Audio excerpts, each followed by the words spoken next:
However, we also have his statements broadcast, particularly as noted by plaintiff, on October 7th, after the obligation to preserve evidence arose. Mr. Bishop is making public statements that he's received text messages from witnesses that he would call that would defend his defamatory statements. He says he's not going to give their names because he wants to avoid them being dragged into the lawsuit. And you combine that with his testimony that he deleted text messages he received. I think that is classic spoliation of evidence, and it shows, importantly, to receive a remedy for spoliation, you have to show some intent to deprive the other party of the evidence. Before a single word is spoken in this courtroom, understand this. This case is not just about missing text messages. It's about power, media, credibility, and what happens when someone with a microphone refuses to shut it off, even after lawyers, courts, and reality tell them to stop. On one side, you have a business owner accused on air of committing federal crimes. On the other, a radio host who insists he was just repeating what people told him, while deleting the very messages he claims backed him up.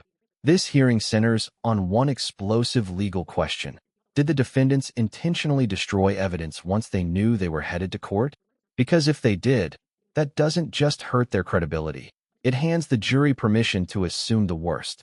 As you listen, pay attention to the contradictions, the timeline, and especially what the judge keeps circling back to: intent. Because in spoliation cases, intent is everything. And by the end of this hearing, that intent may become impossible to ignore. Stay locked in. This one escalates fast. All right, good afternoon. We are on the record in the 53rd Circuit Court for the County of Sheboygan, and we are providing public access on our civil docket, both in the courtroom and also online. And up next, we have a motion in the matter of Moran v. Bishop, file 24-9092NZ. Counsel, you want to state your appearances beginning with plaintiff? Good afternoon, Your Honor. Sandy Jasinski, appearing on behalf of plaintiffs Thomas Moran and Moran Iron Works. Okay, good afternoon. Good afternoon, Your Honor. Adam Flory, Smith Boville, PC, appearing on behalf of the defendants. All right, good afternoon, Mr. Flory. All right, this is a motion for sanctions for alleged spoliation of evidence or, in the alternative, failure to comply with a discovery order. Right here is where this hearing quietly turns from procedural to personal. The plaintiff isn't just accusing the defendants of sloppy discovery. He's accusing them of knowingly making criminal allegations on public airwaves, then doubling down instead of correcting the record. From a legal standpoint, that matters because defamatory intent and post-publication behavior directly affect damages. Notice how the argument immediately ties broadcast statements to real-world consequences, calls to law enforcement, public accusations of felonies, and refusal to retract even after formal notice. That's not background noise. That's context the court is allowed to consider when determining whether later evidence destruction was innocent or strategic. And here's the key question for you watching. If someone truly believed they were telling the truth, why not preserve the messages that supposedly prove it? That question is going to hang over this entire hearing. I have had an opportunity to review the motion and brief in support to the exhibits and the motion in brief in opposition, or I'm sorry, the response and brief in opposition to the motion. Ms. Jasinski, you want to go ahead and argue the motion? Yes, Your Honor, thank you. As a preliminary matter, I would note that I was somewhat surprised by I believe it is footnote 2 in Mr. Flory's response, where he commented that he had not had it because of his client's limited means, and we can certainly debate that, but because of his client's limited means, he hadn't had an opportunity to obtain the deposition transcripts of Mr. and Mrs. Bishop. Those were attached as exhibits to the motion, Your Honor, as Exhibit 7 and Exhibit 8. So Mr. Flory actually has had copies of those transcripts. They were provided in their entirety, not only to this court, but they were emailed to Mr. Flory and mailed to him as well. Well, I guess he owes you a little bit of thanks then, since you got him for no fee. Full service, Your Honor, full service, right. Absolutely. Ironically, Your Honor, today is the 16-month anniversary of when defendants decided they wanted to play stupid games. On that date, Mr. Bishop falsely accused Tom Moran and Moran Iron Works of flying in illegals to work at Moran Iron Works, the metal fabrication company that he founded and owns and operates in Onaway, Michigan. Those accusations are false. They accused Ms. Moran and Moran Iron Works of violating a federal statute regarding hiring people who are not naturalized citizens or citizens of the company without complying with federal law. They essentially, Mr. Bishop accused Mr. Moran and Moran Iron Works of a felony. And indeed, in the transcripts that we've provided to the court previously, not only on September 12 did he falsely accuse with malice and recklessly Mr. Moran and Moran Iron Works of violating federal law. He also urged the local law enforcement officer, the sheriff in Presque Isle County, to arrest Mr. Moran as a result of that. These statements were broadcast on WCHY, which is a station that is owned by Mrs. Bishop, Mr. Bishop's wife. There was a letter that was sent on September 20 to Mr. Bishop demanding a retraction and giving him until the 30th to retract and advising if that wasn't done that he would be sued. There was silence in response to that letter. But Mr. Bishop couldn't restrain himself, nor has he been able to restrain himself from shooting his mouth off about Tom Moran and Moran Iron Works since September 12th. On October 4, a retraction letter was sent to WCHY, and Michigan Broadcasters, the LLC that is owned, again, the sole member of which is Mrs. Bishop. As we noted in the motion that we filed, according to her deposition testimony, Mrs. Bishop apparently appears to be a member on paper only, and the operation of the stations are her husband's. He is the station manager. She never looks at the email. She claims in her deposition she never saw the demand for retraction. Nevertheless, that demand for retraction did prompt some action on the part of Mr. Bishop, who decided that he would, on October 7th, try to make a retraction. Those broadcasts, Your Honor, on the 12th, there was one on the 25th, and certainly on November 4, those broadcasts and the transcriptions of them are the subject of requests for admissions that were sent to defendants in terms of having them acknowledge that those are authentic transcripts, that those words were said. And the court may recall that on October 13th, they're playing fast and loose, and the responses to the request for admissions were deemed by this court, defendants' responses were deemed by this court to be inadequate, and they were deemed to have admitted the truth and authenticity of those statements. On November 5, litigation hold and preservation letter was sent to Mr. Bishop, and arguably, Your Honor, that's belt and suspenders. Sure. So that gets to, like, some of the text messages appear to have been, if we take Mr. Bishop's testimony at its face value, would have been deleted prior to the hold letter. But as I understand the law of spoliation, the obligation to preserve may have arisen prior to that. Absolutely. Do you want to articulate when you think the obligation to preserve? This is the legal heartbeat of the case, so let's slow it down. Spoliation doesn't require a court order to kick in. The duty to preserve evidence begins the moment someone reasonably knows litigation is coming. And here, the judge is zeroing in on September 20th, the retraction demand, as that trigger point.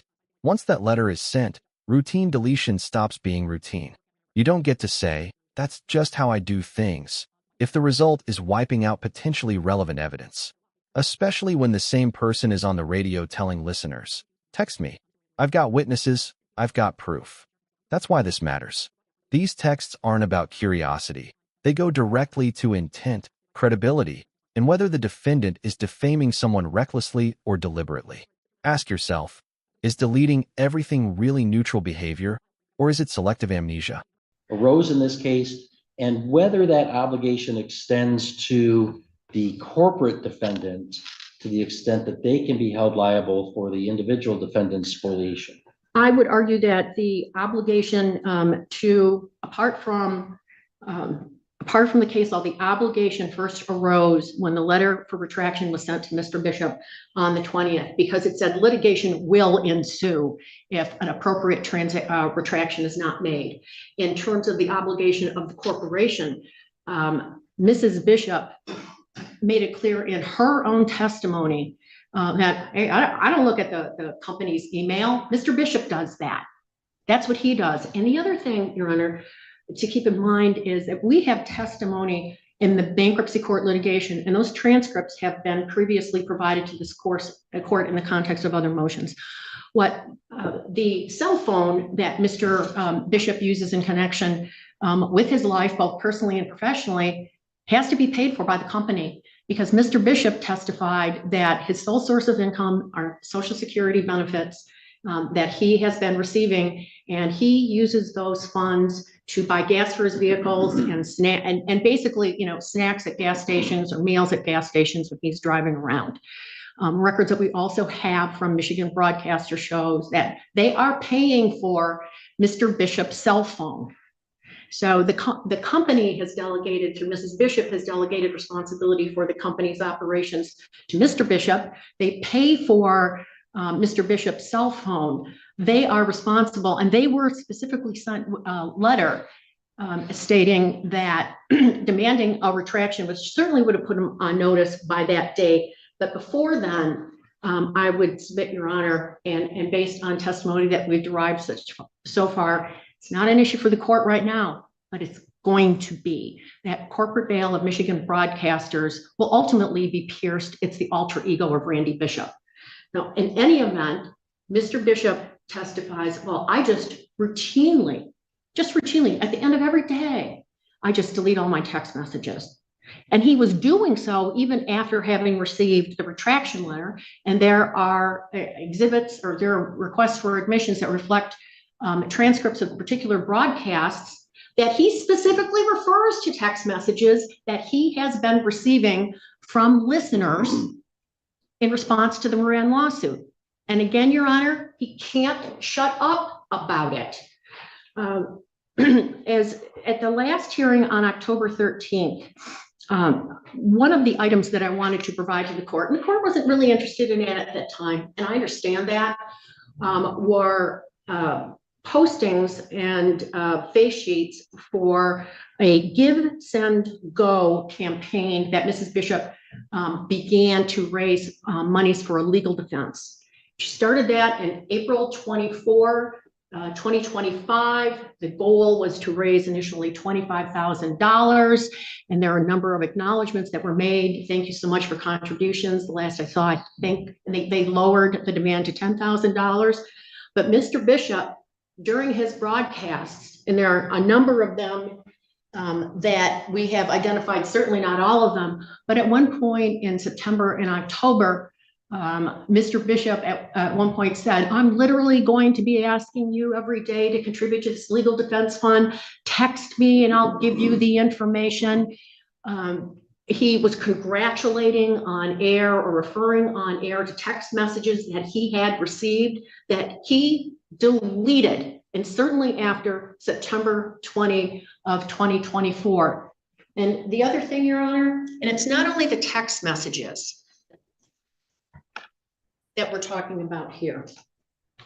When you look at what the request for production was, and it's submitted to the court, the request for production refers to all communications with audience members. And if I'm fumbling around here, Your Honor, looking for that particular document.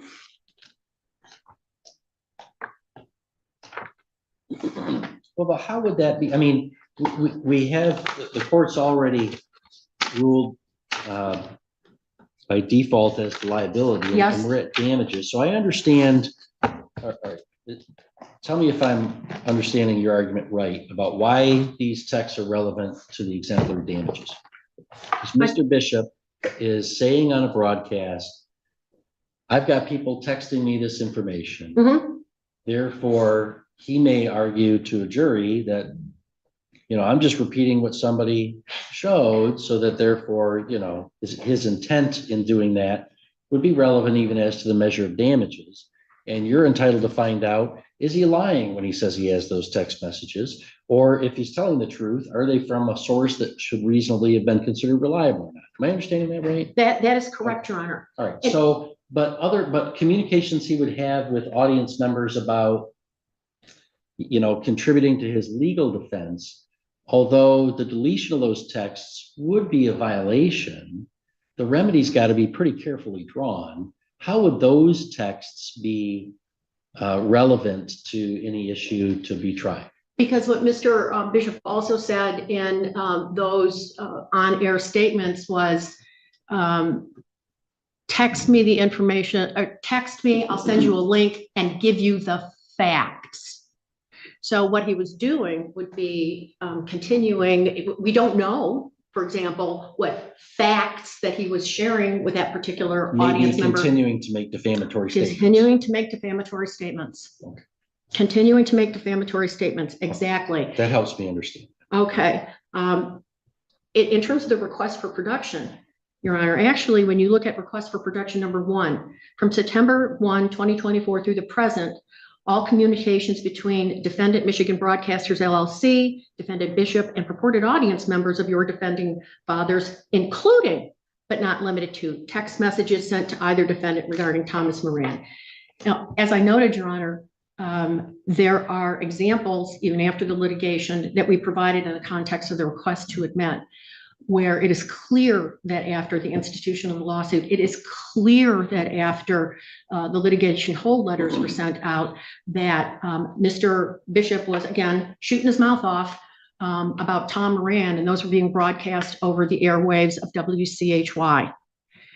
He doesn't identify any of the broadcasts, and we know from what he stated, I believe it was in September and October, that there was at least one broadcast where he stated that I am going to be, seeking money. You're sending, talking about this lawsuit every day. If I don't get the money for my legal defense fund, we're going to have to go off the air. What did he receive? What did he receive? At one point in September, he refers to two $500 money orders that had been sent to him by some guy in the text exchange that they had, and he's so grateful about it. What did he receive and what did he say? Was it additional defamation that he was providing? So we have no text messages. We have no identification of the broadcast referring to Thomas Moran. We do know of one that was, frankly, loads of fun for me, Your Honor, being referred to as an evildoer. And I had to remind counsel that there are 3 attorneys in the state of Michigan with the last name of Jasinski. One of them is Kathy Jasinski, who I've met once in my life. We get confused all the time. We graduated from law school at about the same time. If you were to Google pictures of us, we kind of look the same. And I had to be very clear with opposing counsel. Please, if you're going to make reference to the evildoer Jasinski, make sure it's Sandy Jasinski and not Kathy Jasinski, because I want to get all the glory for being called an evildoer by trucker Randy Bishop. So we have, it's been an ongoing situation in this court and in bankruptcy court, and we've provided the court with that evidence. Defendants in this case don't believe the court rules apply to them. They don't believe that court orders, whether it is issued by a bankruptcy court or by this court, apply to them. They play by their own rules. We are not required to accept Randy Bishop's word that, oh, gee, I just routinely delete these messages because none of them have anything to do with Tom Moran. The requests for admissions and their responses themselves, without having to go through and dig through all of his other broadcasts, which are archived. Those documents show that Mr. Bishop has received texts. He did receive texts. He did receive the litigation hold letter. He certainly received the retraction letter, and he and his wife did absolutely nothing to preserve evidence. This, Your Honor, and this court is not their first rodeo with the judicial system. You take, putting aside for a moment that they share, 3 divorce lawsuits between them before they got married. Mr. Bishop has gone through 2 bankruptcy filings. There are election law claims that they have filed, and there are multiple lawsuits that were filed against Mr. Bishop and his wife for unpaid debts. Right. They know how the system works. That's a They know little what their far obligation afield. is to preserve evidence. They didn't. Can I ask you a question about remedy?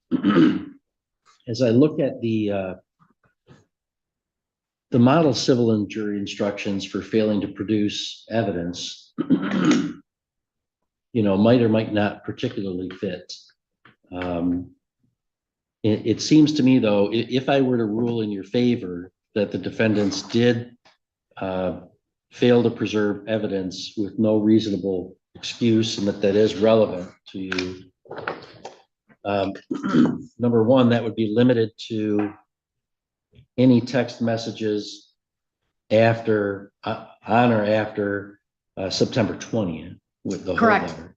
But also then, if we actually get to, which hopefully we will soon, to a trial, that then there'd have to be something laid out specifically by you in terms of a requested special instruction to tell the jury the defendants failed to produce the text messages they referred to in the broadcast on X and such date.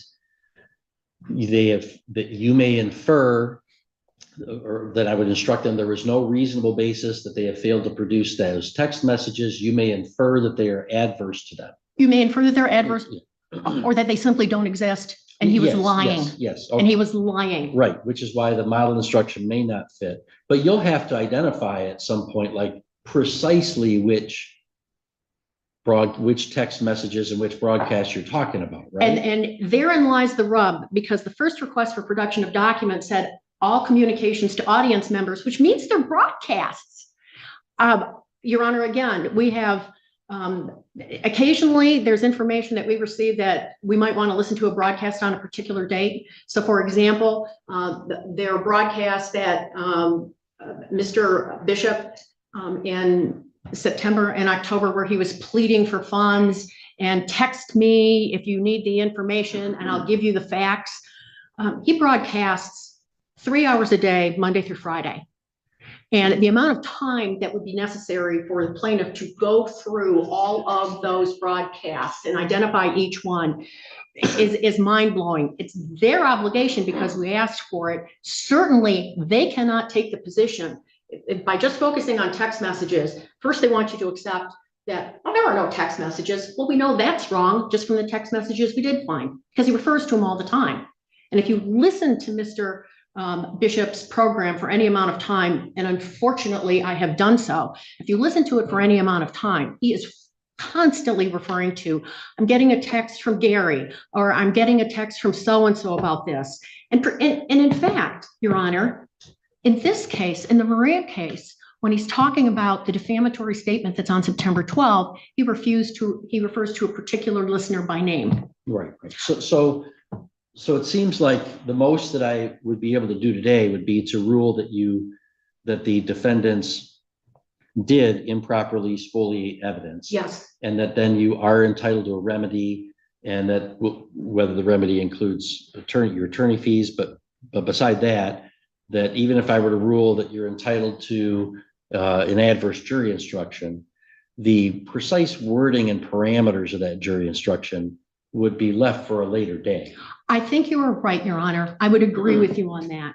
Okay, so that when it gets time to submitting jury instructions, I would have ruled that you're entitled to a spoliation jury instruction. You would submit a special jury instruction. Mr. Flory could submit one that he thinks comports with the court's ruling, but is a better example, or he could object to it, and we'd have to sort that out. Is that right? Correct. All right. What about your request for fees for this? What are you pressing about that? It's seriously, Your Honor, we've had to, it's been such a battle in terms of discovery here. It has been a battle to get a proper answer to the original complaint that was filed. It is a battle to get these folks to be deposed. It is a battle to get them to answer any kind of discovery request. And they still haven't fully answered the discovery request here. Identify the broadcast. They have not done that. So we would ask that we, for a an order that we are entitled to the attorney's fees that are generated in connection with this spoliation motion and an amount to be taxed, and that would include my attendance here at the hearing today.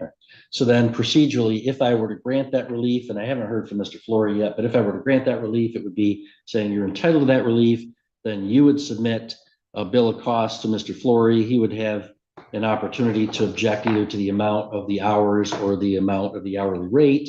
Correct. And if he does, then we would have a hearing. That's exactly what happened in bankruptcy court when Mrs. Bishop was held in contempt for violating that court's order. So yes, that's what I would envision the process would be. All right, thank you. Anything that I need to know more to understand your argument? No, Your Honor. I will ask any or answer any questions you have after Mr. Flory's presentation, but that's the relief that we're seeking. Thank All you. right, thank you. Mr. Flory, your response, sir? Thank you, Your Honor. Your Honor, initially, I would note that I'm going to circumscribe my presentation to a much higher degree than Ms. Jasinski. A significant amount of what was just veered to the court was completely irrelevant to this motion.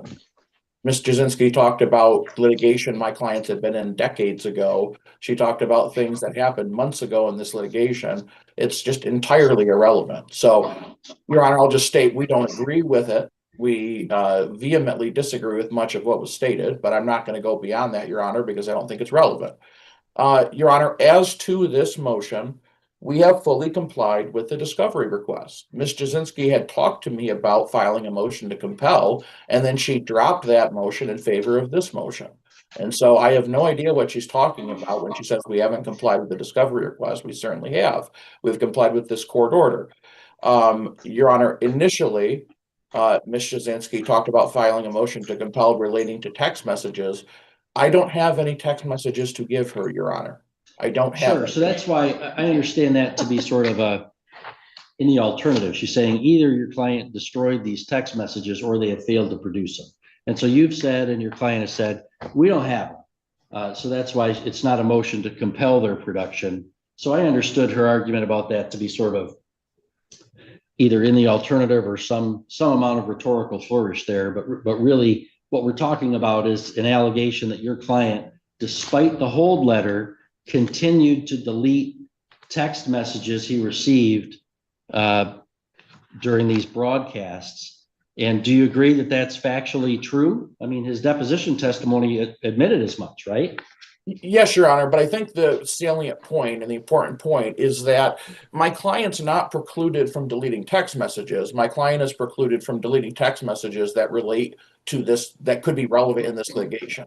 That's, you know, if he gets a text message regarding some vote that occurred in the Federal House of Representatives, that's not relating to this litigation, and that has no connection here, so he can delete those. And so, Your Honor, that's essentially the bottom line. So, and if I may, I was talking about the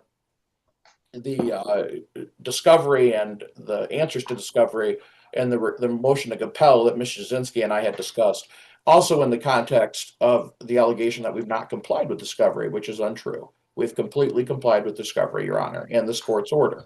With regard to the spoliation, Your Honor, I think we all agree that the law is that when a party knows or reasonably should know that litigation is forthcoming, they're under an obligation to preserve evidence that could be relevant to litigation.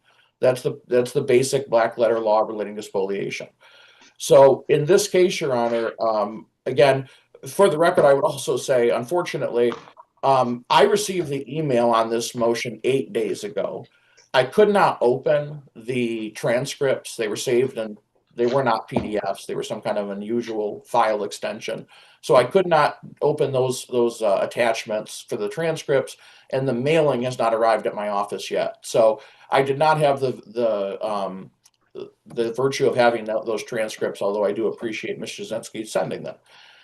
So having said that, Your Honor, that's why, unfortunately, I can't point the court to the specific page number, but especially during my redirect, so to speak, of Mr. Bishop towards the end of the deposition, he makes clear that none of the messages that were deleted related to this lawsuit, related to Mr. Moran, related to the alleged. Well, but that can't possibly be true. I mean, he at the same deposition, and it's quoted on page 6 of Ms. Jasinski's brief, where on an October 7th broadcast,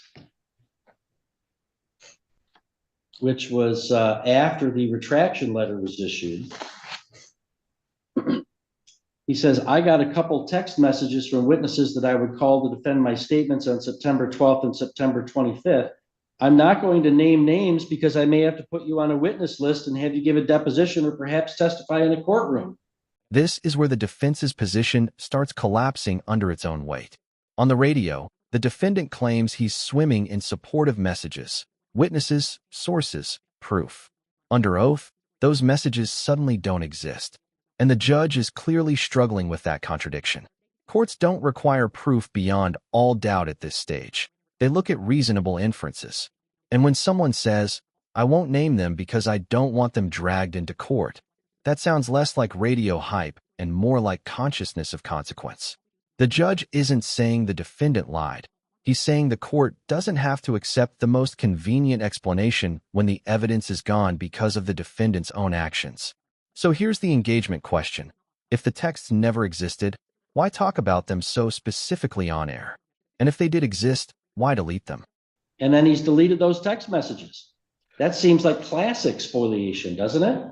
Your Honor, what I would say is I don't know the veracity of the statements he made on the radio. So what I know is I think I finally found a point in which you and Mr. Jasinski agree. so How about that? I That you agree. both just agreed that Mr. Bishop lies on the radio. How about Well, that? I'm not saying that, Your Honor. I'm not saying that, but Well, if what he said was true, that's spoliation, right? I think it would depend upon the nature of the messages, Your Honor. But what I would say is I don't know the veracity of what Mr. Bishop says on the radio. What I know is that in his under oath testimony given at his deposition, he stated that he does not have any text messages that were relevant, and he never did. So, Your Honor, with respect, Mr. Bishop's not it's not a crime. It's not a tort or a civil wrong to use hyperbole on the radio.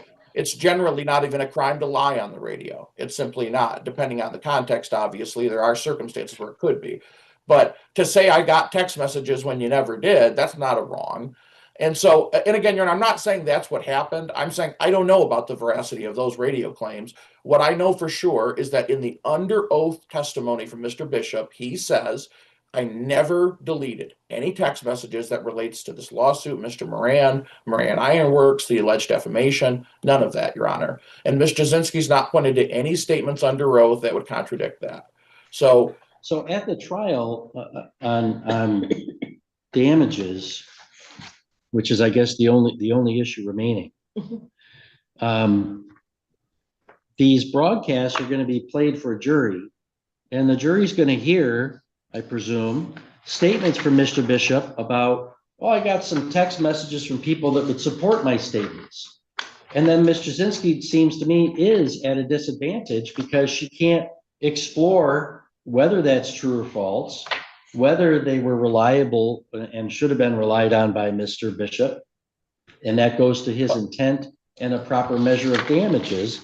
So isn't she entitled to an instruction of the jury that, gee, we don't have these text messages that Mr. Bishop referred to. So either, as you suggested, he maybe was lying and didn't receive such text messages, or if he did, you're entitled to conclude that they would be adverse to his interest because he has failed to produce them.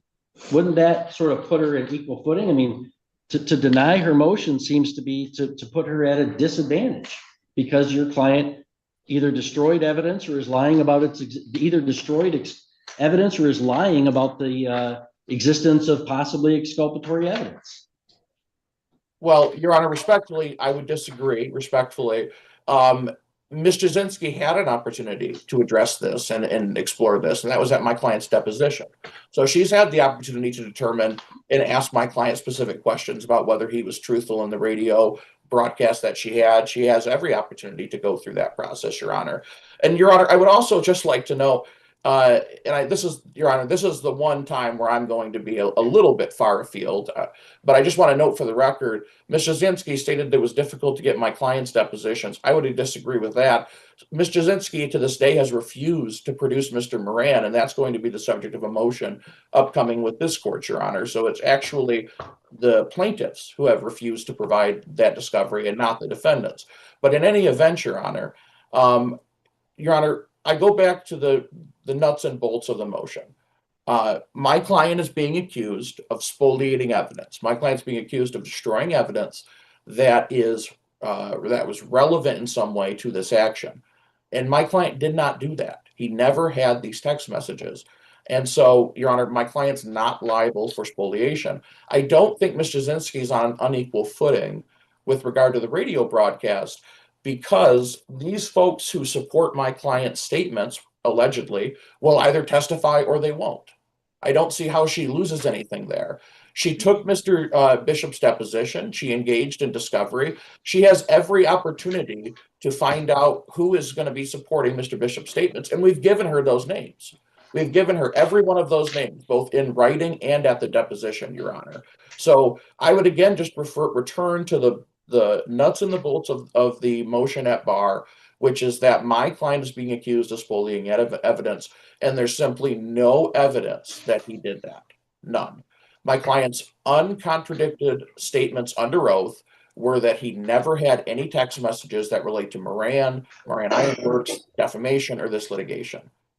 That was testimony uncontradicted under oath, Your Honor, and that's never been besmirched in any way. So, Your Honor, my client other than when a litigant in any kind of litigation, whether it's civil or criminal or whatever, somebody has evidence that a person took some action, and then the person testifies under oath, well, no, I never did that thing. That's not just dispositive, right? I mean, he's got statements he made.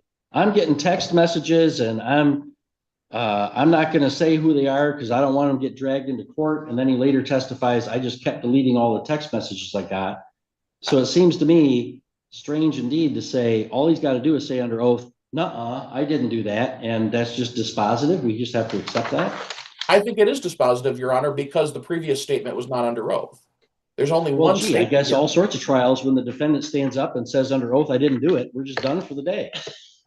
Your Honor, we're talking about the juxtaposition of two statements, one that was under oath and one that was not. I'm not saying that a party or a litigant's position must be taken wholesale under oath.